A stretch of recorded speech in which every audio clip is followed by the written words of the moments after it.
And that's, I think, leading us to an important point, right? Is you were playing, you were having fun, you were just enjoying Costa Rica. I've never been there. I've heard it's gorgeous. A lot of my friends Yeah. and connections have been.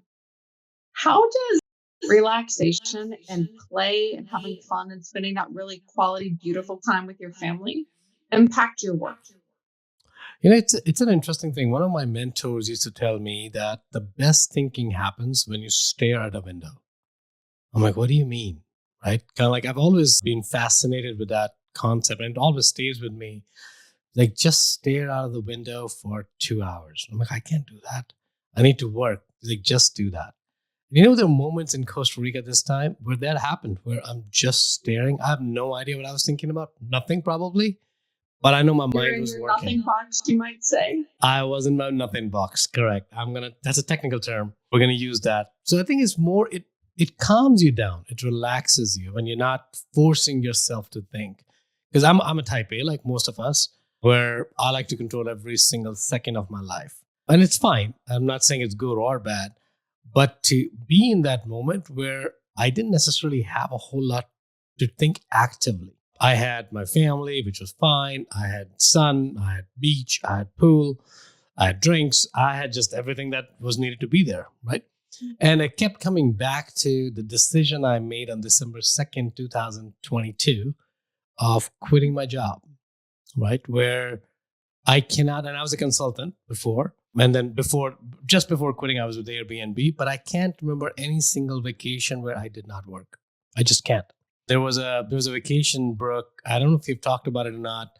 My family went to Disney World. We were gonna be in Orlando. Everyone thinks that's going to be a relaxing vacation. Relaxing But vacation. really knows behind the scenes. It's actually not relaxing. It's very stressful. My manager called me. He's like, "Can you go to Japan?" I'm like, I can't.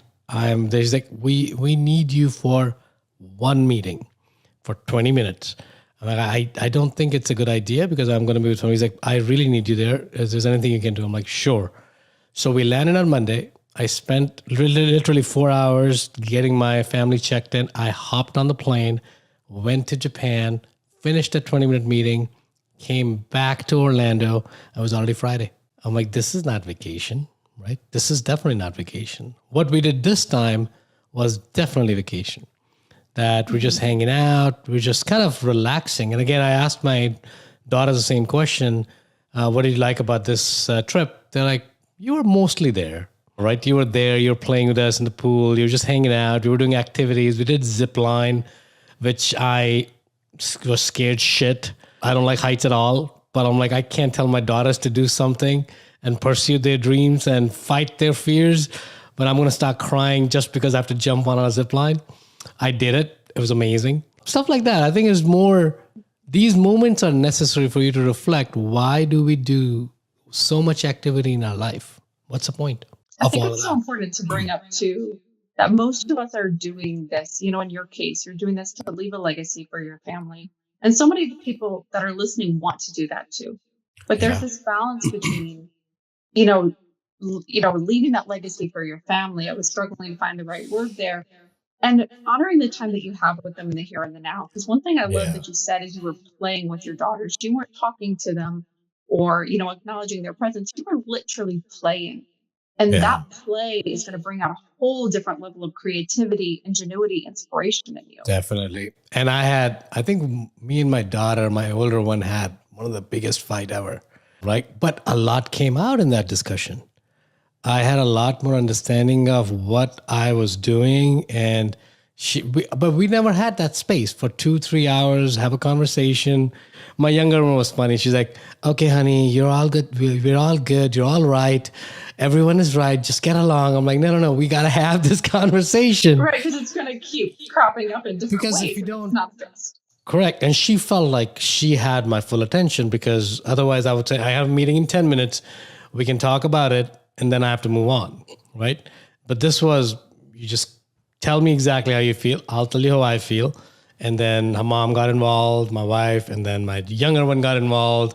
It was actually a good bonding moment where you're like, we formed, we normed, and then everything just kind of relaxed from there. It was amazing.